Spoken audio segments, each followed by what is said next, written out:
25 এবং 26 ব্যাচের জন্য ফাইন্যান্সের একটি ফ্রি ক্লাস। এবং আজকে আমরা যেই চ্যাপ্টারটা নিয়ে কথা বলবো সেটা হলো যে অর্থের সময় মূল্য। সো তোমরা যারা যারা অর্থের সময় মূল্য নিয়ে এখন সমস্যায় পড়ছো এবং তোমরা জানো যে তোমাদের এক্সাম কিছুদিন পরেই, সো তোমরা যারা এটা নিয়ে সমস্যা ফেস করছো এবং চাচ্ছ যে এটা নিয়ে একটা ইনডেপথ একটা ক্লাস নিতে, যেখানে এটা এমসিকিউ কোশ্চেন কিরকম আসতে পারে বা এমসিকিউ কোশ্চেনগুলো আমি কিভাবে সলভ করবো, কত দ্রুত সময় সলভ করতে পারবো, এইসব টাইপের সমস্যাগুলো যারা ফেস করছো তারা দ্রুত জয়েন হয়ে যাও। এবং তোমাদের যে ফ্রেন্ডরা এই ক্লাস করতে চাচ্ছি যে এই অধ্যায়টা নিয়ে এই সমস্যা ফেস করতেছে, তারা কাইন্ডলি জয়েন হয়ে যাও, তাড়াতাড়ি জয়েন হয়ে যাও।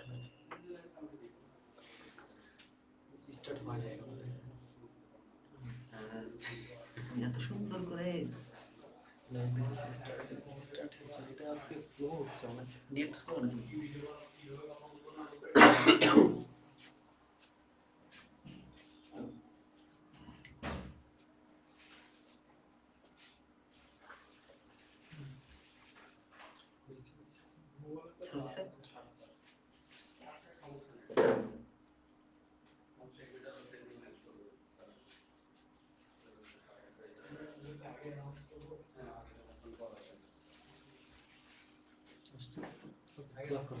আচ্ছা ফ্যান ইয়েটা ছাড়া সেটা ছাড়া শুরু করে দিলাম।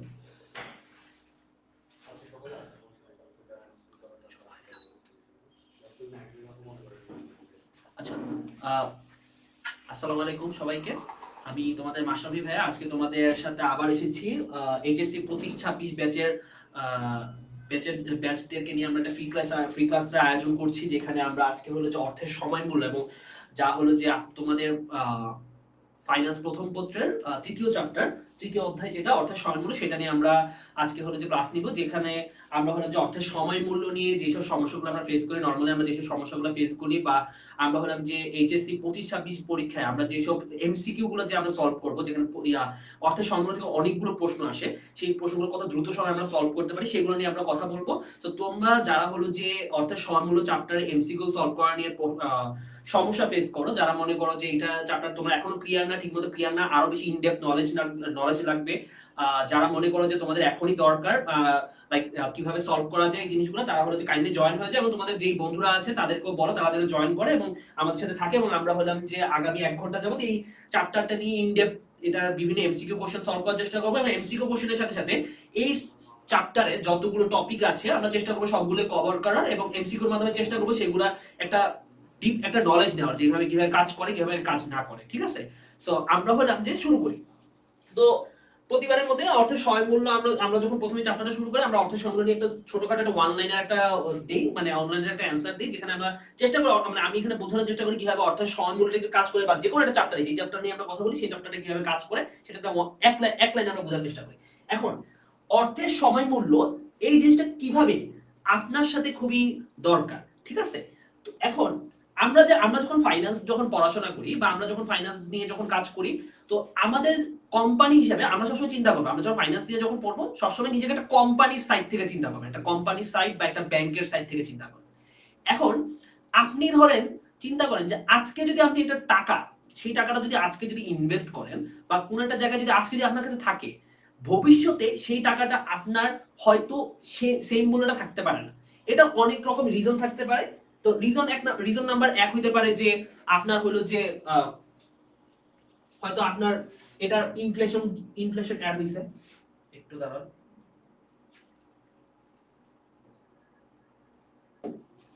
হ্যাঁ, ধরেন যে আপনার হলো যে এটার পরে আজকে আপনার কাছে 1 লাখ টাকা আছে, কিন্তু আপনি দেখতেছেন যে আপনার ইকোনমিতে কন্টিনিউয়াসলি ইনফ্লেশন অ্যাড হচ্ছে, ইনফ্লেশন বলে মুদ্রাস্ফীতি অ্যাড হচ্ছে। বা আপনি মনে করতেছেন যে আজকে যদি আপনি 1 লাখ টাকাটা অন্য জায়গায় ইনভেস্ট না করে নিজে যদি ভোগ করতেন, সেটা হয়তো আপনার জন্য আরো ভালো হতো। সো আপনার কাছে অপশন দুইটা আছে, হয় হলো যে একটা জায়গায় 5 বছরের জন্য ইনভেস্ট করে দাও বা 2 বছরের জন্য ইনভেস্ট করে দাও, বা আপনি আজকে ইউজ করতে যাচ্ছেন। এখন এই যে ভোগটা আপনি না করতে যাচ্ছেন, এই যে ভোগ না করে আপনি যে কোনো জায়গায় ইনভেস্ট করতে যাচ্ছেন, এই যে অপরচুনিটি কস্টটা আপনি অপরচুনিটি কস্ট করতেছেন, একটা ভোগের অধিকারকে আপনি বঞ্চিত হচ্ছে, বা এই জিনিসগুলোর জন্য আপনি হলো অর্থের সংকটে। তো এই যে জিনিসগুলা যে আজকে আপনি ভোগ না করা, বা হলো যে আপনার ইনফ্লেশনের কারণে যে রিস্কটা যে ক্রিয়েট হচ্ছে, যে আজকের মূল্যটা হয়তো ভবিষ্যতে যেই টাকা দিয়ে আপনি আজকে 1 লাখ টাকা দিয়ে যেই পরিমাণ পণ্য কিনতে পারতেন, ভবিষ্যতে হয়তো সেই ইনফ্লেশনের কারণে 1 লাখ টাকা দিয়ে সেই পণ্যটা কিনতে পারতেছেন না। সো যার কারণে আপনি যে এই যে ইনফ্লেশনের কারণে যে রিস্কটা ক্রিয়েট হচ্ছে, এই রিস্কটাকে আপনি কস্ট হিসেবে ধরেও আপনি যে টাকাটা ইনভেস্ট করতেছেন, এইসব জিনিসগুলোর জন্য অর্থের সময়মূল্য আছে। সময়মূল্য মানে কি, যে আপনার হলো যে সময়ের সাথে সাথে যে অর্থের যে মূল্যটার পরিবর্তন, সেটাই হলো যে অর্থের সময় মূল্য।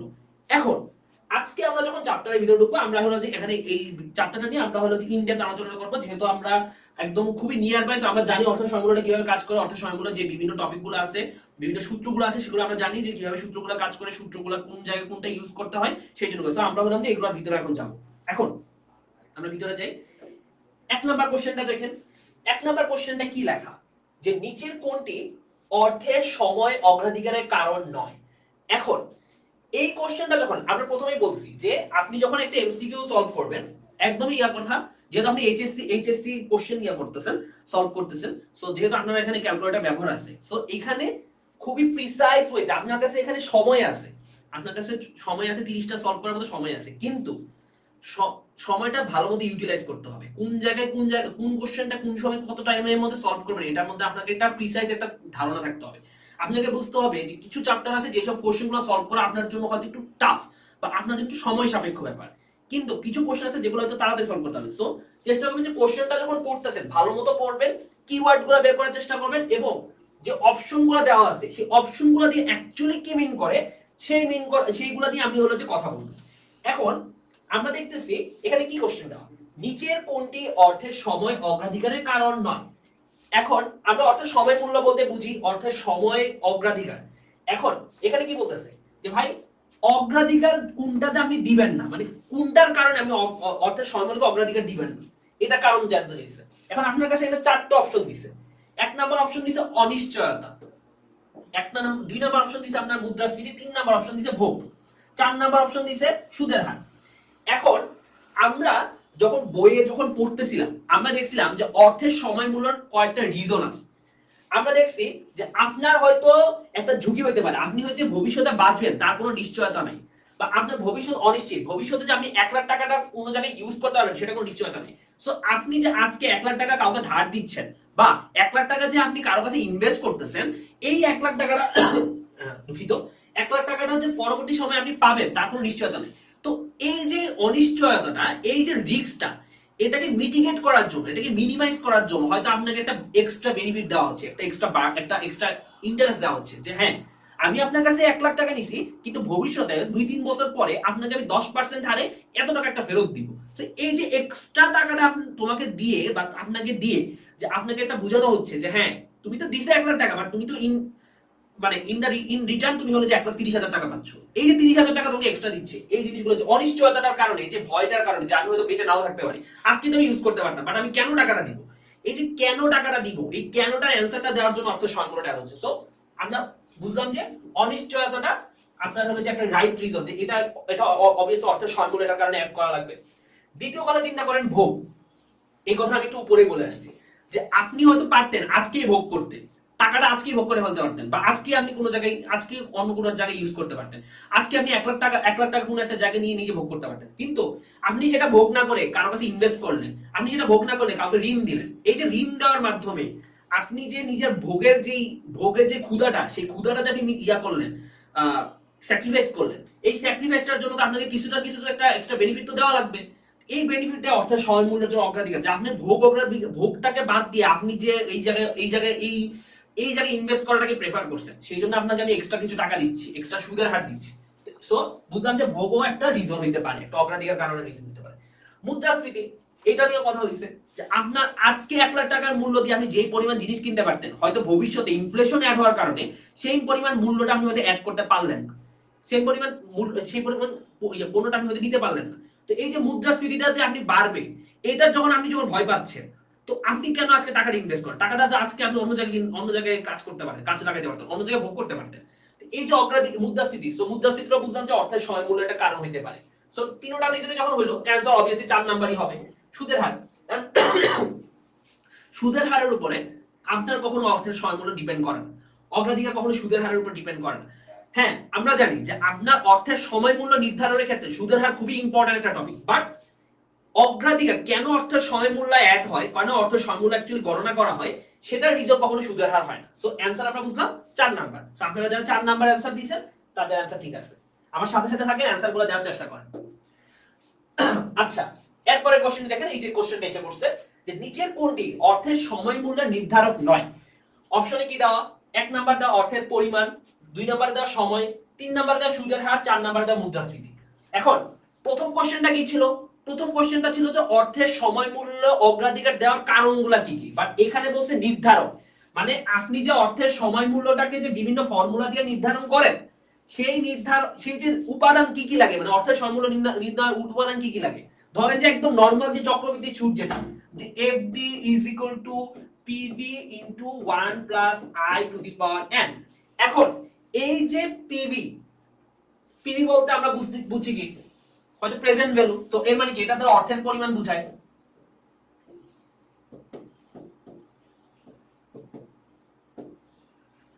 I দ্বারা ইন্টারেস্ট বোঝায়, সুদ। n দ্বারা নেট টাইম বা সময়। তো এই যে যখন হচ্ছে আপনার কাছে, যে এখানে দেখবেন আমরা তিনটা জিনিস অলরেডি পেয়ে গেছি, যে দেখেন অর্থের পরিমাণও পেয়ে গেছি, সুদের হারও পেয়ে গেছি, সময়ও পেয়ে গেছি, বাট মুদ্রাস্ফীতি কি কোথাও আছে? এর মানে কি, আপনি যদি কোনো আপনি দেখবেন যে যতগুলো সূত্র ইউজ করেন না কেন, আপনি অ্যানুইটির বা যে কোনো সূত্র ইউজ করেন না কেন, আপনার দিন শেষে এই জিনিসগুলাই নরমালি থাকে। অর্থের পরিমাণ থাকে, ইন্টারেস্ট রেট থাকে, নেট টাইম থাকে।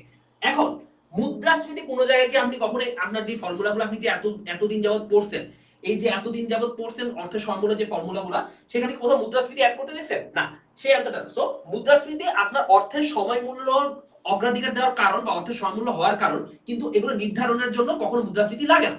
সো অ্যানসারটা কি হবে? অ্যানসার হবে 4। কথা বুঝছেন? কথা বুঝলে বলেন, বুঝছেন আমার কথা? এবং অ্যানসারগুলো যাদের অ্যানসার 4 বলছেন তাদের অ্যানসার ঠিক আছে। আচ্ছা, আমরা 4 নম্বরে যাই। একটা অঙ্ক দিছে, এই যে দেখেন, যেসব জিনিসগুলো থিওরি পায়, থিওরি জিনিসগুলা তাড়াতাড়ি অ্যানসার করতে হবে এবং এগুলো মনে রাখতে হবে। এবং উপরে যে দুইটা কোশ্চেন আমরা সলভ করেছি, সেই এগুলা কিন্তু মনে রাখার মতো জিনিস। এগুলা হলো যে থিওরিটিক্যাল জিনিস। সো এগুলো আপনাকে ভালোমতো কনসেপচুয়ালি ক্লিয়ার থাকতে হবে। বাট ম্যাথের মধ্যে আপনাকে কনসেপ্টও ক্লিয়ার থাকতে হবে, আপনার ফর্মুলা সম্বন্ধে ধারণা থাকতে হবে, এবং চেষ্টা করতে হবে কত দ্রুত সলভ করা যায়। বুঝছেন আমার কথা? এখন দেখেন তো, দেখেন এখানে লেখা কি, 2000 টাকা 10% চক্রবৃদ্ধি হারে 3 বছর পর সুদের পরিমাণ কত? এখন আমরা জানি কি, সুদের হার যখন বলে চক্রবৃদ্ধি হারে, তখন অবভিয়াসলি এটা হলো কি, ফিউচার ভ্যালু চাইতেছে। ফিউচার ভ্যালু বের করার জন্য বলতেছে, বা ফিউচার ভ্যালু রিলেটেড কিছু একটা জিনিস, বা ফিউচার ভ্যালু সূত্রটা করবে। এখন বলছে 3 বছর পর, মানে আপনাকে কয়টা হিলস দিয়ে দিয়েছি যে এটা ফিউচার ভ্যালু নিয়ে একটা হবে। এখন বলছে সুদের পরিমাণ কত, এর মানে কি আপনাকে কিন্তু এফবিটা বের করতে বলে নাই। বুঝছেন? হ্যাঁ, আপনাকে এফবি বের করা লাগবে, কিন্তু এফবিটা এখানে বের করতে হবে না। এখানে এফবিটা এখানে বের করতে হবে না, এজ ইন আপনাকে অ্যানসারটা এফবি না, অ্যানসারটা হবে না যে আপনি যে ফিউচার ভ্যালুটা বের করছেন, এটার মধ্যে সুদের পরিমাণটা কত ছিল, এই সুদের পরিমাণটা কত সেটার উপরে ডিপেন্ড করতেছে। এখন আমরা দেখতেছি, সাপোজ আপনি চিন্তা করেন আমরা আমার সাথে অঙ্ক করতে থাকেন, এটা একদম নরমাল যে বেসিক সূত্রটা সেটা হবে। আমরা জানি যদি ফিউচার ভ্যালু বের করতে বলে নরমাল চক্রবৃদ্ধি সুদের যে সূত্রটা, সেটা হলো যে আমরা একটু উপরে লিখছি যে PV = 1 + I two the power n। এখন আমার কাছে কি PV আছে, এই যে PV, আমার কাছে কি I আছে, হ্যাঁ I ও আছে 10%, আমার কাছে কি n এর মান আছে, হ্যাঁ আমার কাছে n এর মানও আছে। সো আমি যদি 2000 into 1 + 1 to the power 3 দেই, দেখো তো এটা অ্যানসার কত আসে, আমাকে একটু বলেন তো এটা অ্যানসার কত আসে।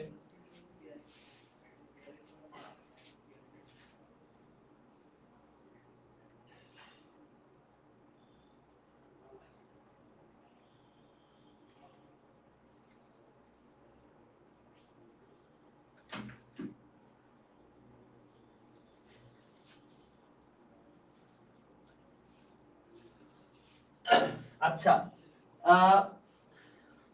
তো সব এখানে অ্যানসার আসলে যে 262। এখন এটা তো এফবি এর মান, কিন্তু আমার কি এফবির মান চাইছে? না ভাই, আমার কাছে তো এফবির মান চাই না, আমার কাছে চাইছে কি সুদের পরিমাণ। এখন আমি জানি এখান থেকে 2000 টাকা কি আসল, সো 662 টাকা হলো যে আমার অ্যানসার। সো যাদের অ্যানসার ছিল সি তাদের অ্যানসার ঠিক আছে। হ্যাঁ, আমি কয়েকজনকে দেখতেছি অ্যানসার সি দিছে। অয়ন কর্মকার, আপনার অ্যানসার ঠিক হয়নি। সায়েদ খান, সাজিদুর রহমান, আপনাদের অ্যানসার ঠিক আছে। আপনারা যারা এই ক্লাসটা করতে যাচ্ছেন দ্রুত জয়েন করুন, এবং যারা হলো যে আপনাদের হলো যে যেসব ফ্রেন্ডরা যারা হলো যে এই ক্লাসটা করতে চায় বা যাদের হলো যে টপিক দিয়ে সমস্যা আছে তাদেরকে বলুন দ্রুত জয়েন করতে। আচ্ছা, আমরা পরবর্তী ধাপে যাই। আপনারা কি ইয়াটা 3 নাম্বার পয়েন্টটা বুঝছেন? কমেন্টে জানান আমাকে। 3 নাম্বার কোশ্চেনটা না বুঝলে কমেন্টে জানান। আচ্ছা, 4 নাম্বারটা দেখি। 4 নাম্বারে কি লেখা?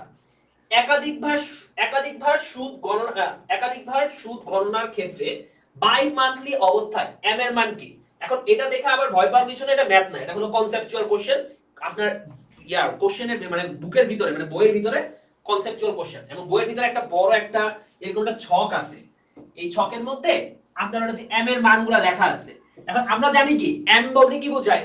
এম বলতে আমরা বুঝি কি? এম বলতে আমরা কি বুঝি? চক্রবৃদ্ধির সংখ্যা। ঠিক আছে, আমার লেখা হয়তো বুঝবেন না, বাট চক্রবৃদ্ধির কথা শুনেন, চক্রবৃদ্ধির সংখ্যা।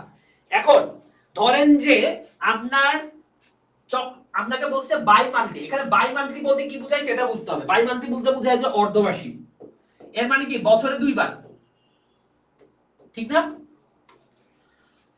সরি, বাই মান্থলি বলতে বোঝায় হলো যে আপনার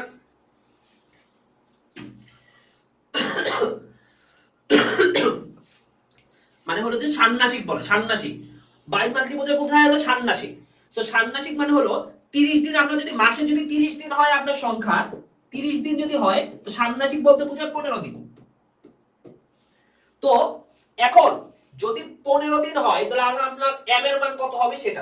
আচ্ছা, bimonthly, sorry bimonthly, I am very sorry. Bimonthly বলতে বোঝায় হলো যে আপনার 2 বার, মানে 2 মাস অন্তর অন্তর। তো 2 মাস অন্তর অন্তর হলে আপনাকে বছরের হিসাব করতে হবে না? তো বছরের হিসাব কত? 12 মাস।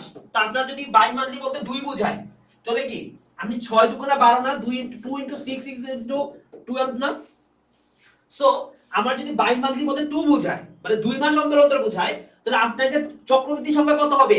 6 বার। তাহলে অ্যানসার এখানে কত হবে? গ হবে। আমি একটু ভুল বলেছি, এখানে 30 দিন 15 দিন হবে না, এখানে 2 into 6 হবে। তো আপনি যে 1 মাস বলতেছেন সেটা হবে না, কারণ 1 মাস বলতে 1 বছর বোঝায়। এর মানে কি চক্রবৃদ্ধি যে আপনি নরমাল যে সূত্রটা ইউজ করতেন ওইটা, সো এটা তো কোনো বার্ষিক চক্রবৃদ্ধি। আপনার 2 হবে না, কারণ এটা অর্ধবার্ষিক বলে নাই, সেমি অ্যানুয়াল বলে নাই, এখানে বলছে কি বাই মান্থলি বলছে। এখানে 12 হবে না, কারণ আমরা এখানে মান্থলি বলে নাই। সো অ্যানসার 6 হবে। আমার কথা বুঝছেন? আচ্ছা, পরবর্তী ধাপে যাই। আপনারা যারা কোশ্চেনটা বুঝেন আপনারা করেন, কোশ্চেনের সাথে অ্যানসার আমার সাথে সাথে থাকেন, এবং যারা কোশ্চেনটা যদি কোনো কোশ্চেন না বুঝেন তাহলে আমাকে কোশ্চেন করেন। আচ্ছা, পরবর্তী কোশ্চেন 5 নাম্বার কোশ্চেনটা কি লেখা? সময়ের বৃদ্ধির সাথে সাথে বর্তমান মূল্যের পরিমাণ বৃদ্ধি পায়, হ্রাস পায়, একই থাকে, পরিবর্তিত হয়। এখন এই জিনিসটা যখন কোশ্চেন আসতেছে আপনাদেরকে বুঝতে হবে যে সময়ের সাথে সাথে বর্তমান মূল্য বা প্রেজেন্ট ভ্যালু সম্পর্কটা কিরকম। এখন আমরা জানি যে কিছু মানে সময়ের সাথে ভবিষ্যৎ মূল্যের সময় যদি বাড়ে, আপনার যদি n এর মান যদি বৃদ্ধি পায়, তাহলে f এর মান নরমালি বাড়ে, মানে দুইটা সম্পর্ক হলো কি ঊর্ধ্বমুখী। কিন্তু আবার আপনার আয় যদি বাড়ে, আমি এই কোশ্চেনগুলো কেন করতেছি, কারণ একটার সাথে আরো অন্য জিনিসগুলো কানেক্টেড থাকে। সো আপনি সব একটা কোশ্চেনের সাথে বাকি কোশ্চেনগুলো সলভ করার চেষ্টা করবেন। আপনার যদি সুদের হার বাড়ে তাহলে আপনার এফডি এর মানও বেড়ে যায়। কথা বুঝছেন? এখন এটাতে এফডি এর ব্যাপার। সো আমরা জানি যে সময় যত বাড়বে আপনার সময় এফডি এর মান তত বাড়বে, ফিউচার ভ্যালুর মান তত বাড়বে। আই এর মান যত বাড়বে আপনার এফডি এর মানও তত বাড়বে। এবার উল্টা সাইড চিন্তা করেন, আপনার সময় যত কমবে এফডি এর মান তত কমবে, আবার আপনার আই এর ভ্যালু যত কমবে এফডি এর মানও তত কমবে। এবার এটার উল্টাটা, এগুলো তো সব হলো কি সমমুখী সম্পর্ক না, মানে দুইটাই ঊর্ধ্বমুখী দুইটাই নিম্নমুখী। এখন আপনার উল্টা সাইড চিন্তা করেন, উল্টা সাইড হলো যে আপনার n এর ভ্যালু যত বাড়বে পিভি এর মান তত কমবে, কারণ আপনাকে পিভি কম দেওয়া লাগবে। আপনি চিন্তা করেন আপনার যত বেশি সময় দেওয়া আপনাদের যত বেশি সময় দেওয়া হবে আপনার বর্তমান মূল্যটা তত কম, সো আপনাকে টাকা কম দেওয়া লাগবে। কিন্তু তো এটা কি উল্টা সম্পর্ক, মানে একটা বিপরীতমুখী সম্পর্ক, এখানে সমমুখী সম্পর্ক, এখানে বিপরীতমুখী সম্পর্ক। আবার আপনার আয় যত বাড়বে আপনার পিভির মান তত কমবে, কথা বুঝছেন? সো আর এটা এই যে ভাইস ভার্সাই আর কি। সো এন এর মান যত কমবে আপনার পিভির মান তত বাড়বে, আই এর মান যত কমবে পিভির মান তত বাড়বে। সো আমরা এখানে কি বুঝলাম যে আপনার যেহেতু সময় বৃদ্ধি পাচ্ছে, এন্ড এখানে আমরা কি দেখতেছি সময় বৃদ্ধি পেলে আপনার প্রেজেন্ট ভ্যালুটা কি হ্রাস পায়। সো দুঃখিত আমি একটু অসুস্থ। সো অ্যানসারটা হলো কি আপনার খ।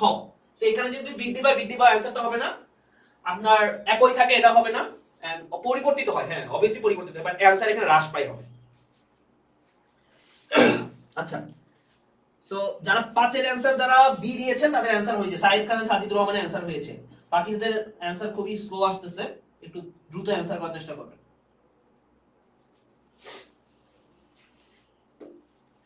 আচ্ছা, পরবর্তীতে যাই 6 নম্বরে। এখানে কি লেখা, কখন নামিক ও কার্যকরী সুদের হার সমান হয়। এখন নামিক ও কার্যকরী সুদ এই জিনিসগুলোতে কি বোঝায় সেটা বুঝবেন, দেন হলো যে সমান হয় নাকি এটা। এখন এখানে কি লেখা, অপশনগুলো কি লেখা সেগুলো দেখি। নামিক ও সুদের হার তখন সমান হয় যখন বার্ষিক চক্রবৃদ্ধি থাকে। খ নাম্বার কি লেখা, অর্ধমাসিক চক্রবৃদ্ধি থাকে। ক নাম্বার দ্বিমাসিক চক্রবৃদ্ধি থাকে বা মাসিক চক্রবৃদ্ধি থাকে। এখন যখন এই জিনিসগুলো যখন হয় তখন হলো যে অ্যানসার হবে না, ঠিক আছে? কারণ যেহেতু এখানে অর্ধমাসিক চক্রবৃদ্ধি, দ্বিমাসিক চক্রবৃদ্ধি, মাসিক চক্রবৃদ্ধি আছে, এর মানে এখানে এম এর মানটা এম এর মানটা গুণ করা লাগে, ঠিক না? এম এর মান গুণ করা লাগে, আই এর থেকে আবার এম এর মানটা ভাগ দেওয়া লাগে। সো একটা প্রবলেম আছে। সো যার কারণে আপনার নামিক সুদ এবং কার্যকরী সুদের মানটা তখন আলাদা হয়ে যায়। কিন্তু আপনি যখন বার্ষিক চক্রবৃদ্ধি হয় তখন আপনার এম এর মান তো 1, সো মানে অবশ্যই কোনো ভ্যালু অ্যাড করতেছে না। এন্ড আই এর নিচে অ্যাড করা, আই এর নিচে এম করা মানে কি ওই আই এর মান যদি 0.1 ও হয় এই 1 টাকে মানে কিছুই বেটা করে। সো 0.1 ই থাকে आंसर। সো যার কারণে বার্ষিক চক্রবৃদ্ধি ক্ষেত্রে নামিক ও কার্যকরী সুদের হার কখনোই মানে অলওয়েজ সমান থাকে। সো অ্যানসারটা ক হবে আমার आंसर। আমার কথা বুঝছেন? আপনারা যারা 6 এর आंसर ক দিয়েছেন তাদের आंसर ঠিক আছে।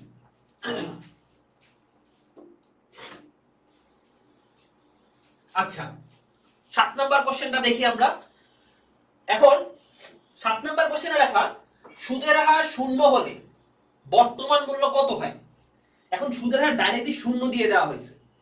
সো এটা হয়তো আপনার খুবই ভীতিকর একটা ইয়া হবে, হারে সুদের মান শূন্য হলে কিভাবে হবে। আপনি নরমাল সেন্সে চিন্তা করবেন, তাহলে অ্যানসার হয়ে যাবে, বুঝছেন?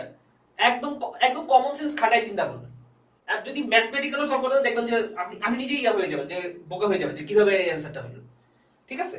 সো এখন আমরা যখন 7 এর অ্যানসারটা করতেছি, আমি একটু নরমালি আমি হলো যে আমরা একটু আগে হলো যে একটা বেসিক একটা নরমাল একটা সূত্র দিয়ে একটা অঙ্ক করতে গেছিলাম না, ওই যে যেখানে আমরা এবি মান বের করছি। এবি মান দিয়ে চিন্তা করেন তো, ধরেন যে আপনার আচ্ছা এটা বাদ দিই, পিবির মান দিয়ে চিন্তা করি। এফবি ধরলাম, হ্যাঁ, FB divided by 1 plus I to the power n, হ্যাঁ এটাই তো নরমাল। এখন আপনার আই এর মান কত, আই এর মান 0 না, ঠিক আছে? তো এখন 0 আর 1 যুক্ত করলে একই তো হয় आंसर, ঠিক আছে? এখন 1 কে আপনি অসীম সংখ্যা দিয়েও যদি আপনি পাওয়ার করেন তাহলে आंसर 1 ই আসবে, ঠিক আছে? তো এখন যখন 1 আসতেছে আর উপরের মান যতই আসুক 40,000 50,000 1 কোটি 2 কোটি 4 কোটি আসুক, নিচে তো 1, সে आंसर কি সেমই থাকবে। সো যদি সুদের হার হয় তাহলে বর্তমান মূল্য ভবিষ্যৎ মূল্যের কি হয় সমান হয়। আমার কথা বুঝছেন? সো এখানে বেশি হবে না কম হবে না, কারণ সুদের হার তো অ্যাডই হয় নাই। এন্ড সুদের হার যেহেতু অ্যাড হয় নাই, সো সময় মূল্য কোনো রকম গণনাই হয় নাই। কারণ আমরা কি জানি সময় মূল্য বাড়ে কমে পরিবর্তিত হয় কেন, সুদের হারের কারণে। এই যে দেখেন কোশ্চেন, আরেকটা কোশ্চেনের অ্যানসার পাইলেন। এইভাবে করে এমসিকিউ গুলো সলভ করার চেষ্টা করবেন।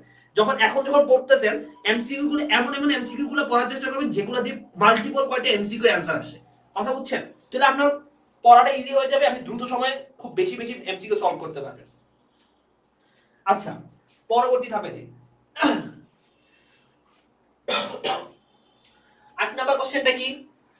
প্রদেয় বার্ষিক ভিত্তিতে কিস্তি সময়। আচ্ছা, প্রদেয় বার্ষিক ভিত্তিতে কিস্তি সময় কি হয়? শুরুতে হয়, মধ্যে হয়, শেষে হয়, নাকি শুরু অথবা শেষে দিতে হয়? আচ্ছা, 8 এর অ্যানসারটা আমরা দেখতেছি। আপনারা একটু দ্রুত আমাকে 8 এর অ্যানসারটা বলেন তো। এখানে প্রদেয় বার্ষিক ভিত্তি, বার্ষিক ভিত্তি আমরা জানি অ্যানুইটির ক্ষেত্রে অ্যানুইটি বলে। এখন প্রদেয় বার্ষিক ভিত্তি বলতে কি বোঝায় সেটা বুঝেন। যখন প্রদেয় বার্ষিক ভিত্তি বোঝায় এর মানে কি? It is already given. মানে কি? প্রদেয় বলতে কি বোঝায় ভাই? প্রদেয় বলতে ডিউ বোঝায়, ডিউ। মানে সে দিয়ে দিচ্ছে, এখন সে অপেক্ষা করতেছে, বুঝছেন? সো যখন ডিউ বোঝায়, অ্যানুইটি ডিউ, আপনারা দেখবেন আপনাদের বইয়ের মধ্যে অ্যানুইটি ডিউ বলে একটা জিনিস আছে, যেটাকে বলে কি? অগ্রিম কিস্তি। অগ্রিম কিস্তিতে কি হয়? অগ্রিম কিস্তিতে কি হয় ভাইয়া? অগ্রিম কিস্তিতে আমরা কিস্তি কোন সময় পরিশোধ করি? কিস্তি দেই হলো কি? বছরের শুরুতে। তো বছরের শুরুতে যদি দেই, তো এখানে কি বলছে? প্রদেয় বার্ষিক ভিত্তিতে কিস্তি সময়ের কিসে হয়? সো সময় শুরুতে দিতে হয়। আমি সময়ের মধ্যে তো দেওয়াই যাবে, এটা অপশন তো বাদ। সময় শেষে, সময় শেষে তো নরমাল অ্যানুইটি দেওয়া লাগে, ইয়া দেওয়া লাগে না, অগ্রিম অ্যানুইটি না। সো এটাও বাদ। শুরুতে বা শেষে এটা তো কোনো অপশনই নাই, কারণ আমাকে ডাইরেক্ট অ্যানসার একটাই হবে, শুরুতে হবে। বুঝছেন আমার কথা? সো 8 এর অ্যানসারটা ক হবে। সো যারা 8 এর অ্যানসার ক দিবেন তাদের অ্যানসার ঠিক আছে। আচ্ছা, সাইদ খান, আপনার অ্যানসারটা হয় নাই।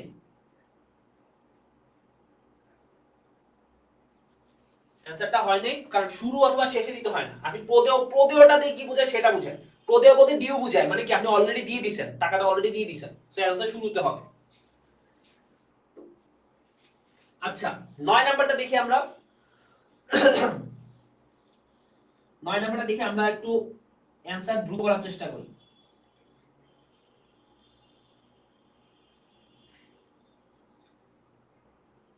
হ্যাঁ, আমিনুল ইসলাম রিয়া, তোমার অ্যানসার, তোমার কথা ঠিক আছে, আমি ওটাই বলেছি।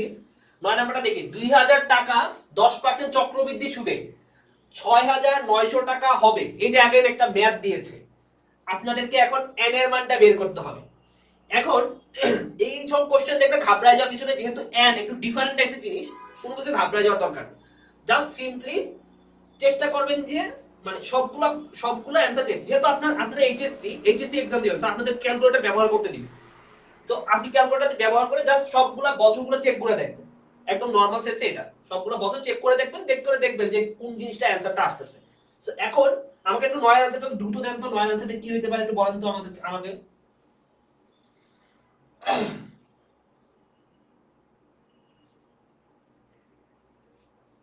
9 অ্যানসারটা আমাকে দ্রুত দেন।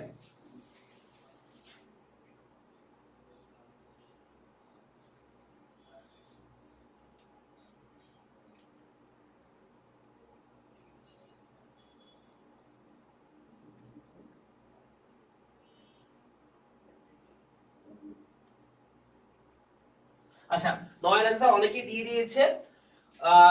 যারা A B and see answer দিবেন তাদের অ্যানসারগুলো হয় নাই। ঠিক আছে, অ্যানসারটা হবে ঘ। ঘ কিভাবে? নরমাল সেন্সেই 2000 টাকাকে আপনি হলো যে কি, আপনি কি বলছেন? চক্রবৃদ্ধি। আগে চক্রবৃদ্ধি সুদ। চক্রবৃদ্ধি সুদ মানে কি? আপনাকে ফিউচার ভ্যালু বের করতে হবে। এন্ড ফিউচার ভ্যালু অলরেডি দেওয়া আছে, যদিও 1 প্লাস এরপর হচ্ছে 0.1। আপনি দেখেন 13 দিয়ে যদি গুণ দেন তাহলে অ্যানসারটা আসবে ওই যে 6900 টাকা। ঠিক আছে, তো আপনি এগুলো সময় লাগে না, জাস্ট হলো যে ক্যালকুলেটর ইউজ করবেন। ক্যালকুলেটরে জাস্ট প্রত্যেকটা সময় পাওয়ারে জাস্ট এখন আমাদের নতুন যে ক্যালকুলেটরগুলো যে 100 এমএস, ইভেন যে 100 এমএস যে ক্যালকুলেটর, ওগুলোর উপর হলো যে পাওয়ারগুলো হলো যে গুণ করা যায়, ইজিলি করা যায়, পাওয়ারগুলো চেঞ্জ করে দেওয়া যায়। সো আপনি চাইলে 10 বছর, 11 বছর, 12 বছর সবগুলো দিয়ে চেক করতে পারবেন এবং দেখবেন অ্যানসার এটা আসবে না। 13টা দিবেন এবং এক ইয়াতেই পুরোটা করা যায়, 1 মিনিটের সময় ব্যাপার। সো এগুলো একটু সময় নিয়ে করার চেষ্টা করবেন। আচ্ছা, 10 নাম্বারটা দেখি। 10 নাম্বারটা, হ্যাঁ, 9 এর অ্যানসার যারা ডি দিয়েছে তাদের অ্যানসার ঠিক আছে, সাইদ এবং সাজিদুর অ্যানসার ঠিক আছে। বাকি যারা অন্য অ্যানসার গুলো দিয়েছে তাদের অ্যানসার হয়নি। 10 নম্বর অ্যানসারটা দেখি। 10 নম্বর কোশ্চেনটা দেখি। 10 নম্বর কোশ্চেনে লেখা 10% হারে 5 বছরের সাধারণ বৃত্তির ভবিষ্যৎ মূল্য 610 টাকা হলে কিস্তির পরিমাণ কত? আচ্ছা, এখন 10% হারে 5 বছরে সাধারণ বৃত্তির ভবিষ্যৎ মূল্য 610 টাকা হলে কিস্তির পরিমাণ কত? কিস্তি বলতে এ বুঝায় বা মানে আপনাদের ফর্মুলা অনুযায়ী এ বুঝায়, আর 610 টাকা বলতে যেহেতু ভবিষ্যৎ মূল্য বুঝছে তো আমাকে এফ দিয়ে বলতে বুঝছে। এখন আরেকটা জিনিস বলে দিছে সেটা হলো যে সাধারণ বৃত্তি। সাধারণ বৃত্তি বলতে কি কমন কমন যেটা মানে নরমাল যে অ্যানুইটি সেটা আমরা ধরবো। তো নরমাল অ্যানুইটি যেটা হয় সেই অনুযায়ী আমরা বের করব। এখন a ইনটু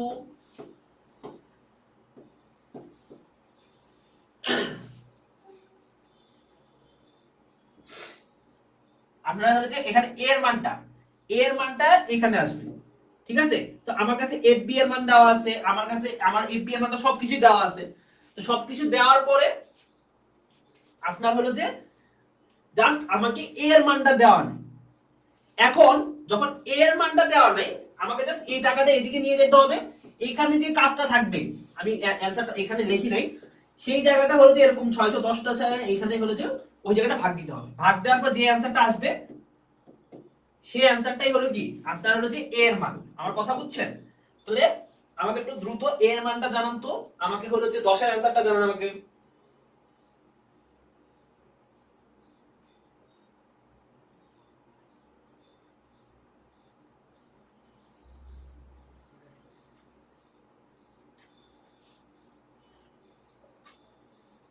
আচ্ছা 10 এর অ্যানসারটা আমাকে একটু জানান দ্রুত।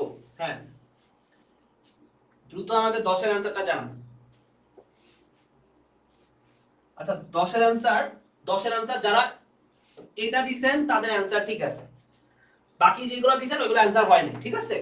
কারণ এটা মান 100 আসে। যখন আপনারা ফর্মুলা ফলাবেন, ফর্মুলা দিয়ে যখন করতে যাবেন তখন অ্যানসারটা a আসবে। আচ্ছা পরবর্তী ধাপে যাই।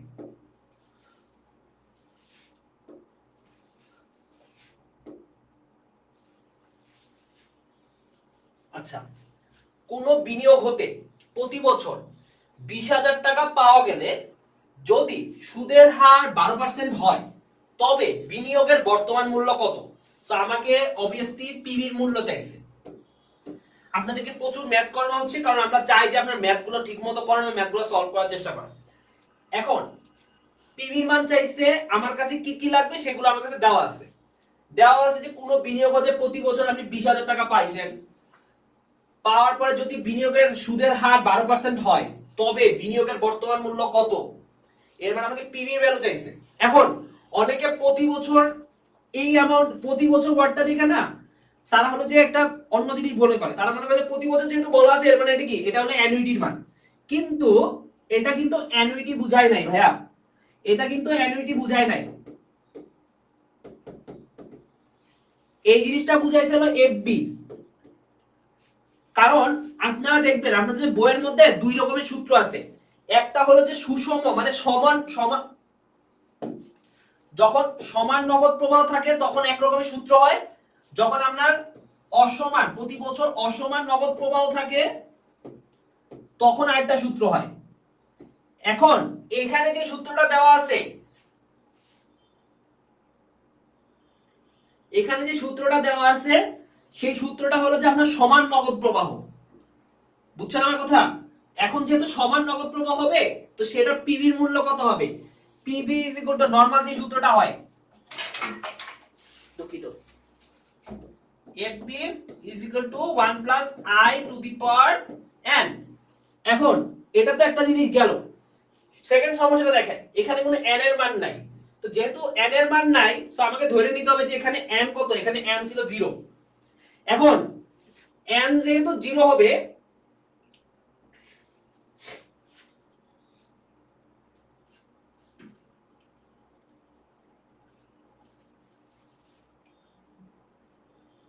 আচ্ছা n এর মান সরি 1, n এর মান হবে 1। যেহেতু এখানে কোনো বছর নাই তো ধরে নেবেন যে আপনার n এর মান এখানে 1। এখন আপনি যখন 20,000 কে 1 প্লাস 1.2 দিয়ে ভাগ দিবেন তখনই আপনার অ্যানসারটা এসে পড়বে। কারণ এখানে এক বছর হয়েছে, যেহেতু আপনার কাছে n এর মান নাই, n এর মান যখন থাকবে না, যখন এরকম টাইপের অ্যামাউন্টগুলো দেওয়া থাকবে তখন ডাইরেক্টলি ধরে নেবেন যে n এর মান 1 দেওয়া আছে। বুঝছেন আমার কথা? দুইটা জিনিস বুঝলাম, একটা হলো যে আপনার এখানে প্রতি বছর দেওয়া মানে হলো এটা অ্যানুইটির মান না। সেকেন্ড জিনিস হলো যে আপনার যদি কোনো n এর মান না থাকে তখন n এর মানটা 1 ধরে নেবেন। আমার কথা বুঝছেন? সো আমাকে একটা অ্যানসারটা বলেন, এখানে অ্যানসার কত আসে?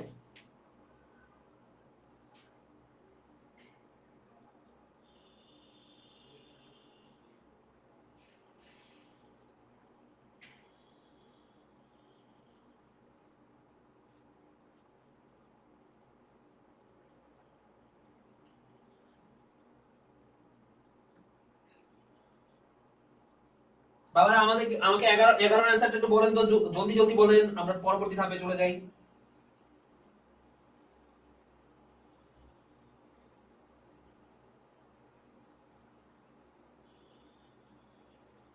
আচ্ছা, এটার অ্যানসার আসে হলো যে আপনার 11 ঘ। ঠিক আছে, আমরা পরবর্তী ধাপে যাই। যাদের অ্যানসার ডি ছিল তাদের অ্যানসার ঠিক আছে। আচ্ছা, 12 নম্বরটা একটা multiple choice question. Multiple choice question গুলাতে আপনার অপশনগুলো ভালো করে দেখবেন, কারণ অপশনগুলো না দেখলে আপনার অ্যানসার ভুল হওয়ার একদম মানে 100% পসিবিলিটি, আমার কাছে মনে হয় 100% পসিবিলিটি থাকে। এখন 100 না, at least 99% না, 1% আপনার লাখ। এখন 72 বিধি নিয়ে কথা বলছে। আমরা জানি 72 বিধি কখন হয়? 72 বিধি বার্ষিকের ক্ষেত্রে হয়, অর্ধবার্ষিক হলে 69 হয়। এখন 72 বিধি আপনি দুইটা জিনিস বের করতে পারেন, হয় আই এর মান বের করতে পারেন, নইলে এন এর মান বের করতে পারেন। সো কি করতে হয়? জাস্ট 72 কে n দিয়ে ভাগ দিতে হয়, নইলে 72 কে i দিয়ে ভাগ দিতে হয়। বুঝছেন আমার কথা? তাহলে অ্যানসার এগুলো আসে। এখন এখানে কি বলছে? 72 বিধি কার্যকারিতা কি? এক নম্বর অপশনে দেওয়া যে আপনার, আচ্ছা 11 এর অ্যানসার 857.1 হচ্ছে। আচ্ছা, ওইখানে দিলে অপশন, যদি ওই অ্যানসারটা হয়, আমি যে রুলসটা বলছি সেই অ্যানসারটা হইলে তাহলে হলো যে আপনার তাহলে ওইখানে অপশন একটু ভুল আছে। আচ্ছা, এখানে কি দেওয়া? এক নম্বর অপশনে দেওয়া যে বার্ষিক চক্রবৃদ্ধির ক্ষেত্রে অধিক কার্যকর। দুই নম্বর অপশনে দেওয়া 6% থেকে 12% সুদের হারের ক্ষেত্রে ভালো ফলাফল দেয়। এবং সুদের হার কম হলে, চারটা অপশন দেওয়া আছে যদিও, সুদের হার কম হলে ফলাফল তুলনামূলক কম সঠিক হয়, সুদের হার বেশি হলে ফলাফল তুলনামূলক কম সঠিক হয়। আচ্ছা, তাহলে এখানে দুইটা কম মানে কম্পারিজন আর দুইটা ইয়া দেওয়া আছে। এখন প্রথম যে কোশ্চেনটা আমরা জানি যে 72 দিয়ে আপনি খুব পারফেক্টলি একটা হলো যে কি সুদের হার বের করতে পারবেন। সো আমরা জানি বার্ষিক চক্র, যেহেতু এটা কি 72 বিধি বলতে আমরা জানি যে বার্ষিক চক্রবৃদ্ধির ক্ষেত্রে 72 বিধিটা নরমালি কাজ করে। সো এই অ্যানসারটা ঠিক আছে, এই অপশনটা ঠিক আছে। সো আমার কাছে একটা অপশন রাইট হয়ে গেল। দুই নাম্বার যে অপশনটা সেটা হলো যে কি 6% থেকে 12% সুদের হারে কিন্তু ভালো ফলাফল দেয়। এখন এটা হলো যে কাইন্ড অফ একটা হাইপোথেটিক্যাল কোশ্চেন। হাইপোথেটিক্যাল কোশ্চেন কি? হাইপোথেটিক্যাল বলতে অ্যাজ ইন এরকম একটা কমপ্লেক্স, কারণ আমরা নরমালি 72 বিধিতে যেই সব কোশ্চেনগুলো সলভ করার চেষ্টা করি ওইগুলোর অ্যানসার নরমালি 7.2 থেকে অ্যারাউন্ড হলো যে 12% এর মধ্যেই থাকে। সো মানে এর বেশি নরমালি থাকে না। সো যার কারণে এই অ্যানসার গুলো নরমালি 72 বিধি নরমালি ওই কারণে বের করা হয়েছিল। সো অ্যানসারটা মনে রাখবেন, এটা বইয়ের মধ্যে লেখা নেই। সো এই অপশনটাও ঠিক আছে, কারণ এটা এই রেজাল্টগুলোতে নরমালি কি একদম অ্যাকুরেট রেজাল্টগুলো দেওয়ার চেষ্টা করে। এবার পরের দুইটা দেখি। সুদের হার কম হলে ফলাফল তুলনামূলক কম সঠিক হয়, সুদের হার বেশি হলে ফলাফল তুলনামূলক কম সঠিক হয়। এখন কোনটাতে বেশি রাইট সেটা দেখাচ্ছে। এই জিনিসটাও কাইন্ড অফ আপনাদের বইয়ে নেই, বাট এই জিনিসটাও ভালো করে মনে রাখার চেষ্টা করবেন। নরমালি যদি আপনার 72 বিধিতে সুদের হার কম থাকে তখন তুলনামূলক আপনার যে রেজাল্টগুলো আসে সেগুলো ভালো মানে সঠিক হয় বেশি। বাট আপনার যদি সুদের হারটা বেশি আছে, এক্সেসিভ অ্যামাউন্টের সুদের হার আসে, সুদের হার যদি বেশি হয় তখন আপনার অ্যানসারটা অ্যাকচুয়ালি নরমালি একটু উল্টাপাল্টা হয় আর কি। যার কারণে আপনার এই অপশনটা তাহলে কি মানে এই অপশন, সরি হ্যাঁ এই অপশনটা ঠিক আছে, এই অপশনটা বাদ, মানে এটা ভুল লেখা। সো অ্যানসারটা হলো যে আপনার হলো যে কি ডি নাম্বার 1 2 আর 4। বুঝছেন আমার কথা? সো আমরা 12 নম্বরে কি বুঝলাম যে আপনার 12 নম্বরে 72 বিধি কার্যকরিতা তখনই হবে যখন আপনার বার্ষিক চক্রবৃদ্ধির ক্ষেত্রে আপনার বেশি কার্যকর হবে। আপনার 6% থেকে 12% এই সুদের হারগুলোতে আপনার ভালো ফলাফল দেয়। এবং 4 নাম্বার যে অপশনটা, যে সুদের হার যদি বেশি হয় তাহলে এই অ্যানসারটা একটু নরমালি উল্টাপাল্টা আসে বা একটু ভুল অ্যানসার আসে। সো অ্যানসার হলো কি 3 নাম্বারটা। আমার কথা বুঝছেন?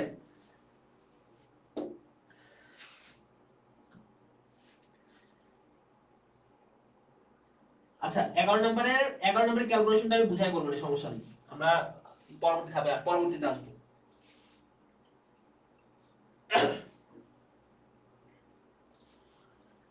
69 এবার 72 বিধি কাজ শেষ হইছে, এখন 69 আসতেছে।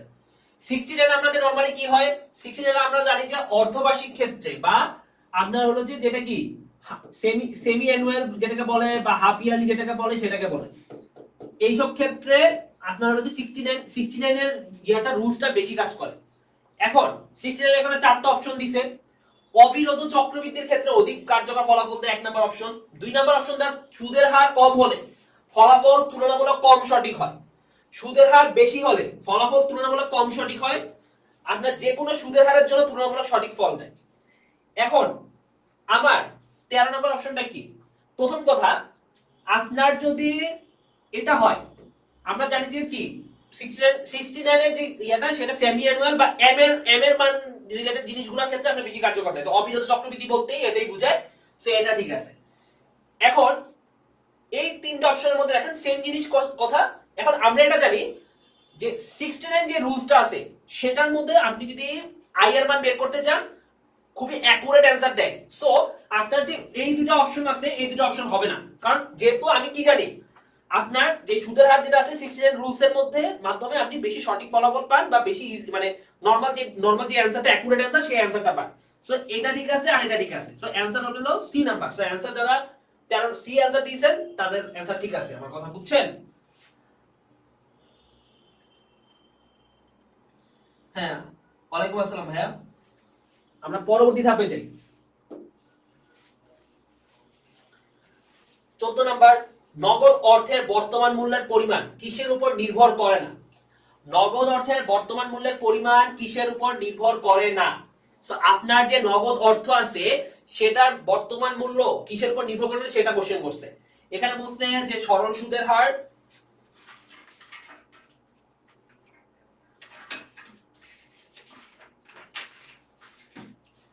সরল সুদের হার, আমার সাথে সাথে অ্যানসার দেওয়ার চেষ্টা করেন।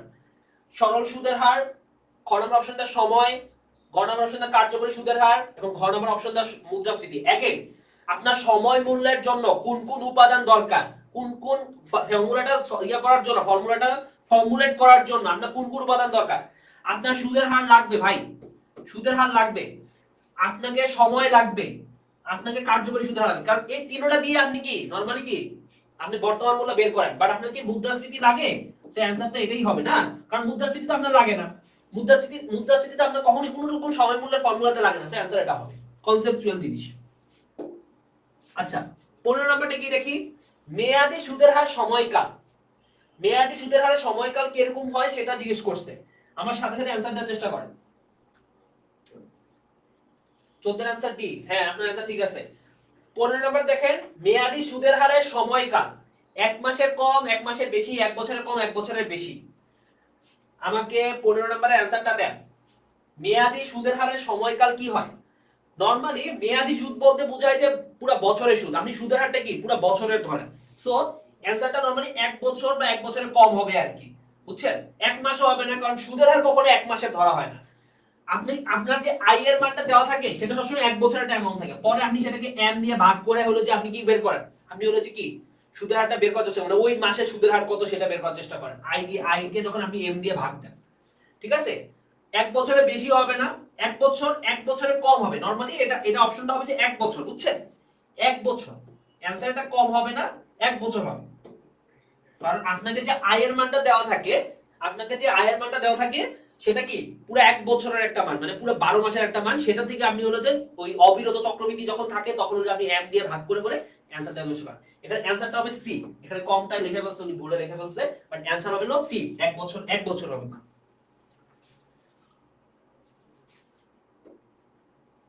16 নাম্বারটা দেখি। 16 নাম্বারটা কি লেখা?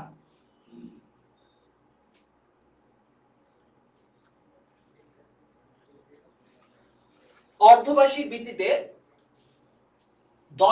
1 লাখ টাকা 5 বছরের জন্য রাখলে কত হারে দ্বিগুণ হবে? এখন আমরা যেটা জানি যে আপনার দ্বিগুণ বলতে আমরা তখন হয় 72 হবে নলে 69 হবে, ঠিক না? 72 রুলস বা 69, মানে আমরা জানি 72 রুলস দিয়ে এটাই বোঝায় যে কত বছর মেয়াদে বা কত পার্সেন্ট হারে আপনার যে টাকাটা আপনি ইনভেস্ট করছেন সেটা দ্বিগুণ হবে। 69 দিয়েও সেম বোঝায়, অর্ধবার্ষিক ভিত্তিতে কত কত বছর মেয়াদ, কত কত সুদের হারে আপনার হলো কি টাকার অ্যামাউন্ট, আপনি যে টাকাটা ইনভেস্ট করতেছেন সেটা দ্বিগুণ হবে। এখন যখন অর্ধবার্ষিক বলছে, অবভিয়াসলি কি হবে, এখানে 72 রুলস বাদ যাবে। 72 রুলস নরমালি কি নিয়ে কাজ করে, বার্ষিক পদ্ধতিতে কাজ করে, বার্ষিক ভিত্তিতে কাজ করে। অর্ধবার্ষিক ক্ষেত্রে কি 69 রুলস ইউজ করে। 69 এর রুলস যেটা সেটাতে আপনি ইউজ করবেন, সেই রুলসটা যখন আপনি ইউজ করবেন আপনি দেখবেন অ্যানসারটা এসে পড়বে। আপনার এখানে কি সুদের হারটা চাইছে, বুঝছেন? সো আপনার যে সুদের হার চাইছে অ্যানসারটা এখানে কি হবে সেটা দেখেন। আমাকে একটু দয়া করে 16 নম্বরের অ্যানসার 69 এর যে রুলসটা আছে, যে ফর্মুলাটা আছে সেই ফর্মুলাটা দিয়ে করে দেখেন, আমাকে একটু অ্যানসারটা জানান। 16 এর অ্যানসার কত হবে জানান।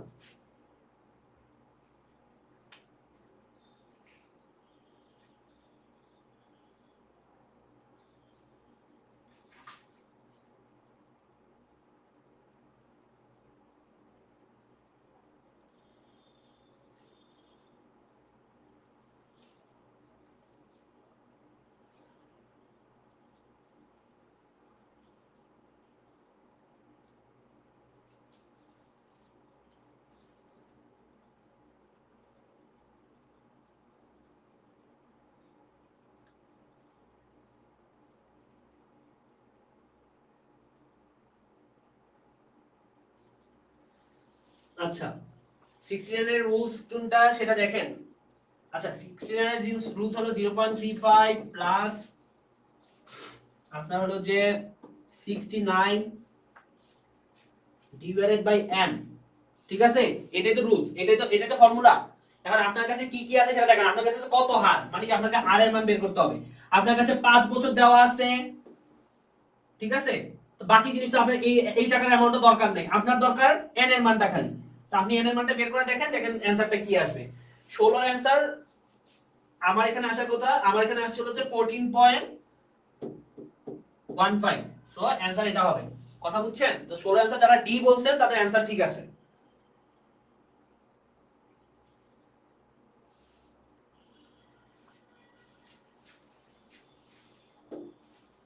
আচ্ছা 17 এর অ্যানসার 17 দেখি।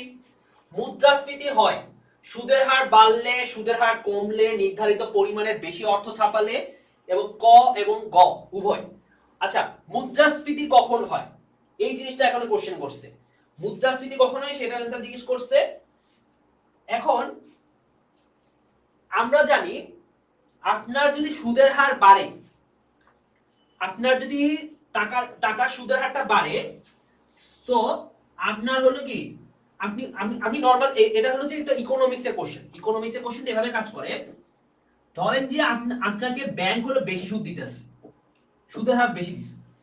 এখন ব্যাংক যখন আপনাকে বেশি সুদ দিছে, এর মানে যে কাস্টমার যারা আছে না, কাস্টমার বা কনজিউমার যারা হলো যে ব্যাংকে টাকা রাখে, তারা যখন সুদের হার বেশি দেখবে তারা কি ব্যাংকে ইনভেস্ট করবে না, ব্যাংকে টাকা রেখে দিবে না?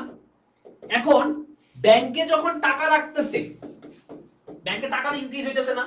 এখন ব্যাংকে যখন টাকাটা ইনক্রিজ হইতেছে, তো বাজারে তো সাপ্লাইয়ের একটা কষ্ট হবে না। কারণ কি বাজারে তো টাকা নাই, পর্যাপ্ত টাকা নেই, কারণ সবাই টাকা হলো যে কি করতেছে, টাকা খরচ না করে টাকাটা হচ্ছে ব্যাংকে রেখে দিচ্ছে, কারণ সুদ বেশি। এখন যখন সাপ্লাই যখন কমে গেছে, আমরা কি জানি সাপ্লাই যদি কমে যায় তখন কি হয়, প্রাইস বেড়ে যায় না, প্রোডাক্টের প্রাইস বেড়ে যায়, প্রাইস ইনক্রিজ হচ্ছে। সো যেহেতু প্রাইস ইনক্রিজ হচ্ছে আর আপনার কাছে টাকা আছে, তো যেহেতু প্রাইস ইনক্রিজ হয়েছে, সাপোজ আপনি 1 লাখ টাকা দিয়ে 100 টাকা দিয়ে হয়তো 10টা পণ্য পাইতেন, জাস্ট বিকজ প্রাইস ইনক্রিজ হয়েছে, কারণ 10 টাকা ধরে পাইতেন। এখন প্রাইস ইনক্রিজ হয়ে 15 টাকা হয়ে গেছে, জাস্ট কারণ কি টাকা সাপ্লাই নাই, সাপ্লাই লো হয়ে গেছে। সো প্রাইস যখন ইনক্রিজ হয়ে গেছে, এখন 100 টাকা দিয়ে হয়তো সেম অ্যামাউন্টের টাকাটা পাচ্ছেন, হয়তো আপনি এখানে 8টা পাচ্ছেন। এই যে দেখেন 100 টাকা দিয়ে যখন আপনার 2টা অ্যামাউন্ট পাচ্ছেন, তখনই ঝামেলাটা হয়ে গেল, টাকা যেহেতু প্রোডাক্টের প্রাইস বেড়ে গেছে। এটা হলো কি যদি আপনার সুদের হার বাড়ে। এখন দেখেন সুদের হার যদি কমে যায় তখন কি হয়।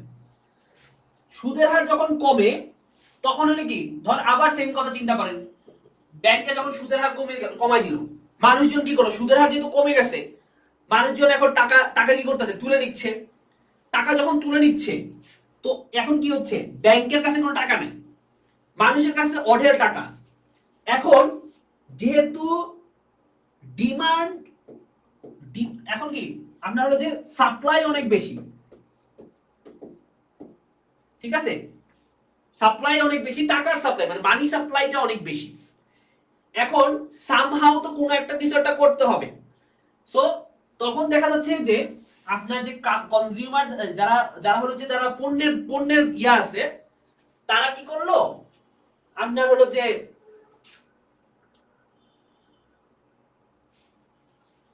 আপনার হলো যে কি কনজিউমাররা হলো কি ইয়া করে দিল, সরি সরি যারা ক্রেতা সেলাররা হলো কি পণ্যটাকে হলো যে আর্টিফিশিয়ালি কি করলো নিজেদের কাছে হোল্ড করে রাখলো, তারা সুদের হার বাড়ানোর চেষ্টা করতেছে। তো যার কারণে কি হচ্ছে আর্টিফিশিয়াল একটা কি সাপ্লাই সংকট দেখা দিচ্ছে, যার কারণে কি হলো আপনার হলো যে কি মুদ্রাস্ফীতি বেড়ে গেল, কারণ দাম বাড়ায় দিচ্ছে, তারা ইচ্ছা করে দামটা বাড়ায় দিচ্ছে, কারণ তারা জানে টাকার ভ্যালুটা কমে গেছে। তো টাকার ভ্যালু যখন কমে গেছে তাহলে সুদের হার কমলেও মুদ্রাস্ফীতি ক্রিয়েট হয়। সো অ্যানসার হলো যে ডি। আমার এটাও আনসার ঠিক আছে, এটাও ঠিক আছে। আমার কথা বুঝছেন? আচ্ছা সরি সুদের হার যদি কমে আপনার হলো যে মুদ্রাস্ফীতি হয় না, মুদ্রা সংকোচন হয়, এটা অ্যানসার ঠিক আছে। বাট এটা দেখেন নির্ধারিত পরিমাণে বেশি অর্থ ছাপালে, এটা ছাপালে আপনার হলো যে সাপ্লাইটা কমে যাচ্ছে। আমি ওটা এটা হলো যে সুদের হার কম না, সুদের হার কমলে হচ্ছে আপনার মুদ্রাস্ফীতি হয় না, মুদ্রা সংকোচন হয়।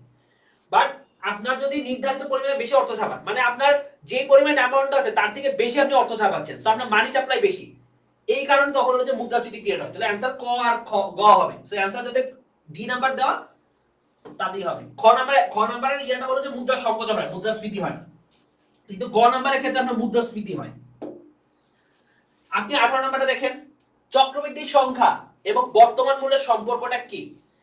আচ্ছা এখন 18 নম্বর অ্যানসারটা আমাকে দেখেন, আপনার যত চক্রবৃদ্ধি হবে, চক্রবৃদ্ধি আমরা একদম এটা অনেক আগে পড়ছি যে এন এর মান যত বৃদ্ধি পায় এফ এর মান তত বাড়ে, পিভির মান তত কমে। এখন সেম জিনিসটা এম এর ক্ষেত্রে, এম এর মান যত বাড়বে এফ এর মানও তত বাড়বে, পিভির মান তত কমবে। সো অ্যানসার হবে কি ঋণাত্মক সম্পর্ক, কারণ কি দুইটার মধ্যে মাইনাস ফিগার, একটা বাড়লে আরেকটা কমে যায়। সো অ্যানসার বাকিগুলো হবে না। কথা বুঝছেন?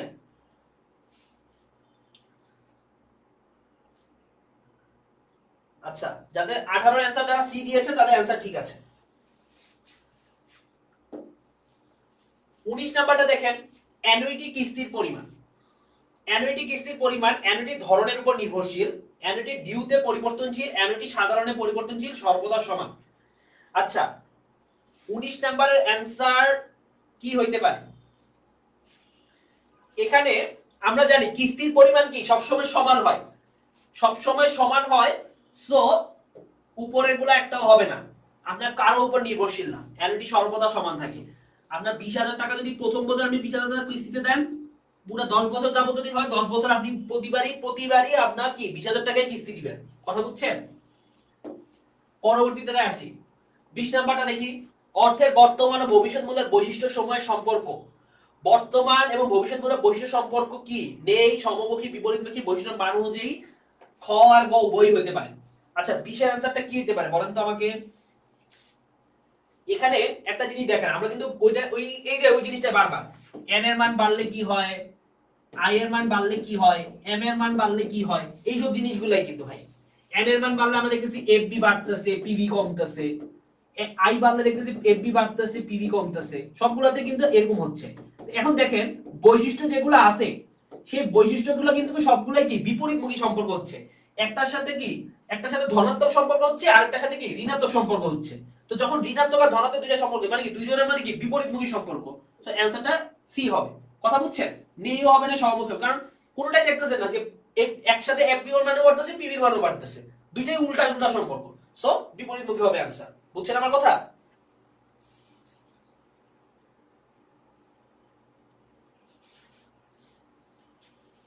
আচ্ছা 19 এর অ্যানসার যারা ডি দিয়েছেন তাদের অ্যানসার ঠিক ছিল। 18 অ্যানসার যারা সি দিয়েছে তাদের, হ্যাঁ সায়েদ খান তোমার অ্যানসার ঠিক আছে সবগুলা।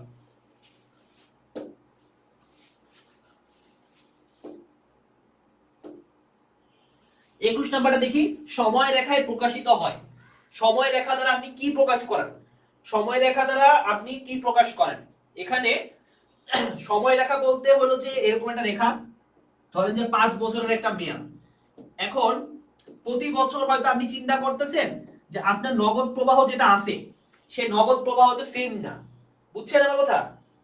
1 2 3 4 5 6 7 8, আচ্ছা 8 বছর দাও। ধরেন যে আপনি প্রথম বছর হয়তো 20,000, 2,000, পরের বছর 5,000, পরের বছর 8,000, 9,000, 10,000, এরকম আবার 8,000, 7,000, এরকম। হ্যাঁ, সো এই জিনিসগুলো সম্পূর্ণ এগুলো হলো নগদ প্রবাহ, ক্যাশ ফ্লো। মানে আপনার কাছে মনে হচ্ছে আপনি এস্টিমেট করে দেখছেন, যেহেতু ফাইন্যান্স বলতে কি বোঝায়, ফাইন্যান্স বলতে বোঝায় এস্টিমেট করা। এখন এস্টিমেট যখন করা যায়, আপনি হয়তো সময় রেখা দিলে, আপনি হয়তো পূর্ববর্তী সময়ে আপনি পরবর্তী সময় চিন্তা করছেন যে হয়তো প্রথম বছর আমার এত টাকা হবে, পরের বছর এরকম। এই যে জিনিসগুলো এস্টিমেট করে, এগুলো হচ্ছে নগদ প্রবাহ, এই অ্যামাউন্টগুলো হচ্ছে নগদ প্রবাহ। সো আপনি সময় রেখা দ্বারা নগদ প্রবাহটা প্রকাশ পায়, মানে সময় রেখা দিয়ে আপনি যে জিনিসটা জাজমেন্ট করেন সেটা হলো নগদ প্রবাহে। সো অ্যানসার এটা হবে। আচ্ছা, 22 নাম্বারটা দেখি। 22 নাম্বার কোশ্চেনে কি দাও? বর্তমান অর্থের ভবিষ্যৎ মূল্যের পরিমাণ বাড়াতে হলে সুদের হার কি করতে? বর্তমান অর্থের ভবিষ্যৎ মূল্যের পরিমাণ বাড়াতে হলে সুদের হার কি হবে? এখন আমরা কি জানি, আয়ের মান যত বাড়বে এফবির মান তত বাড়ে না। দেখেন ঘুরে ফিরে কিন্তু এই কোশ্চেনগুলো আসতেছে। সো এর মানে কি, এই জিনিসটা খুবই ইম্পর্টেন্ট, এই জিনিসটা জানাটা খুবই ইম্পর্টেন্ট যে আপনার আয়ের মান বাড়লে ভবিষ্যৎ মূল্যের মান কি রকম হয়। তো আমরা জানি আপনি যদি সুদের হারটা যদি বাড়ান, তাহলেই কি হয়, আপনার ভবিষ্যৎ মূল্যটা কি হয়, বেশি হয়। সো অ্যানসার যাদের অ্যানসার এ, যাদের অ্যানসার তাহলে তারাই ঠিক আছে, তাদের অ্যানসারই ঠিক আছে।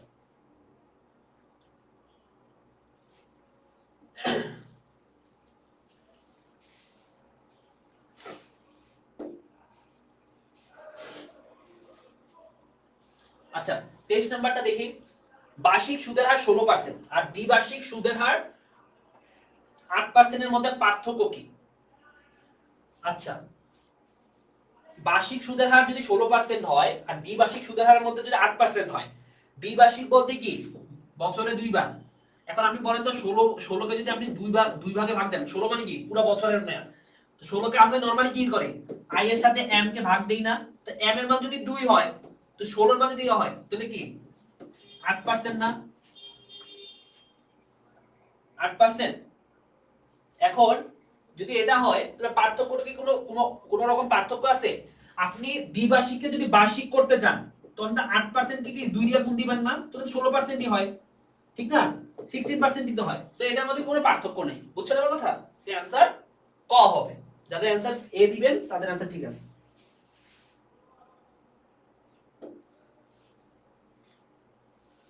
24 নাম্বারটা দেখি।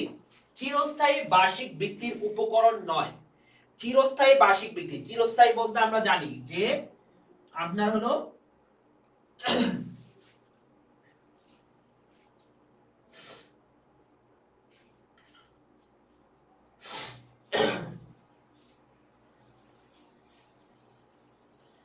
আচ্ছা, আমাকে 24 নাম্বারের অ্যানসারটা একটু বলেন তো। চিরস্থায়ী বার্ষিক বৃদ্ধি আমরা জানি, চিরস্থায়ী বলতে তাড়াতাড়ি আমাকে 24 এর অ্যানসারটা দেন। চিরস্থায়ী বার্ষিক বৃদ্ধি বলতে আমরা হলো যে a ডিভাইডেড বাই i বুঝাই। এখন a বলতে তো অ্যানুইটি, i বলতে সুদের হার। এখন এখানে কি কি থাকে, উপকরণ নাই কোনটা? আপনার হলো যে এখানে সুদের হারও আছে কারণ আয় লাগে, আপনার বার্ষিক বৃত্তিও লাগে, বর্তমান মূল্য। সো অ্যানসার এটা হবে, কারণ চক্রবৃদ্ধির সংখ্যার এখানে কোনো গান। চিরস্থায়ী বৃত্তি মানে কি, আপনার সারা জীবন মানে আমৃত্যু পরিমাণ, আমৃত্যু সময় আপনাকে কি এই বৃত্তিটা দিয়ে দেওয়া হবে। সো এখানে কোনো চক্রবৃদ্ধি সংখ্যার কোনো কাজ নেই। সো অ্যানসার হবে কি বি।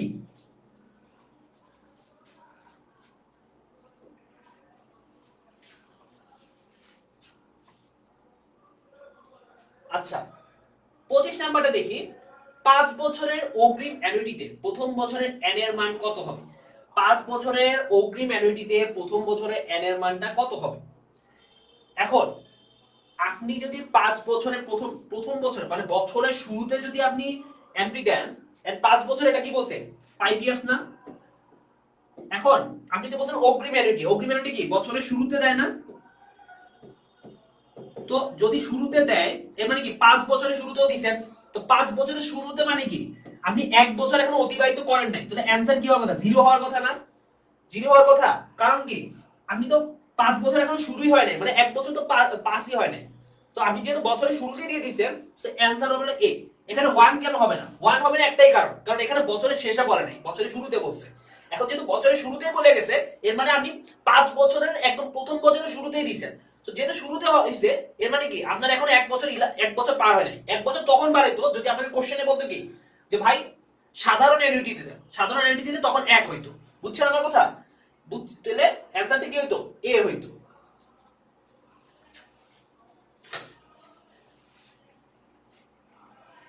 সায়েদ খান নামক 25 অ্যানসারটা হয়নি, এন হবে না।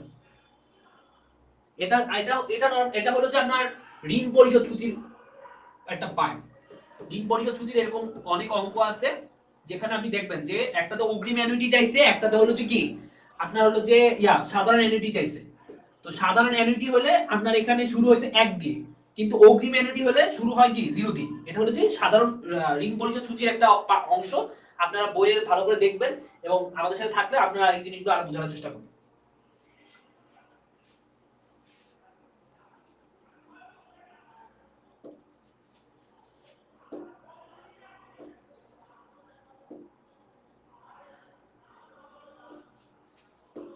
আচ্ছা, তো এরই সাথে আমাদের ক্লাসটা শেষ হচ্ছে। এন্ড একজন 11 নম্বরের কোশ্চেন আছে যে 11 নম্বরের অ্যানসারটা ওইখানে অপশনে ভুল ছিল, তো অ্যানসার ওইটাই হবে। অ্যানসার আপনি যেটা দিয়েছেন ওইটাই হবে। এখন তো আজকের মতো আমরা এখানে ক্লাসে ইতি জানছি। তো আপনারা যারা হলো যে এইচএসসি প্রিপারেশন নিচ্ছেন, আপনারা ভালো মতো প্রিপারেশন নেন, কারণ সময় খুবই কম। সো এই স্বল্প সময়ের মধ্যে আপনাদের যতটুকু পারার চেষ্টা করবেন যে বইগুলো ভালো মতো পড়ার। আমরা দেখতেছি আমরা এখানে অর্থের সময়মূল্য চ্যাপ্টারের যত রকম সমস্যা আছে আমরা সেগুলো সলভ করার চেষ্টা করছি, এমসিকিউ গুলা। এন্ড চেষ্টা করবেন যখন এমসিকিউ সলভ করবেন ভালো মতো সেগুলো ভালো মতো পড়বেন, পড়ার মাধ্যমে সেগুলো জানার চেষ্টা করবেন। এবং বইয়ের যদি আপনি ভালো মতো ধারণা না থাকে তাহলে কিন্তু আপনি অঙ্কগুলো ঠিকমতো মানে আপনার কোশ্চেনগুলো সলভ করতে কষ্ট হবে এবং সলভ করা হয়তো পারবেনও না। সো চেষ্টা করবেন বইটা ভালো করে গো থ্রু করার, বইটা ভালো মতো পড়ার, লাস্ট বারের মধ্যে রিভিশন দেওয়ার চেষ্টা করবেন এবং আমাদের সাথে থাকবেন। তাহলে আপনারা অনেক ইনডেপথ নলেজও পাবেন, আমাদের কাছ থেকে ইনডেপথ নলেজ পাবেন। আমরা আরো কিছু ক্লাস নিব যেখানে আমরা আরো বিভিন্ন টপিক গুলো নিয়ে আমরা আলোচনা করব, যেই টপিক গুলো হয়তো আপনাদের কভার করা দরকার। সো আপনারা আমাদের সাথে থাকবেন। এটা বলে আমি শেষ করছি। ধন্যবাদ সবাইকে। আসসালামু আলাইকুম।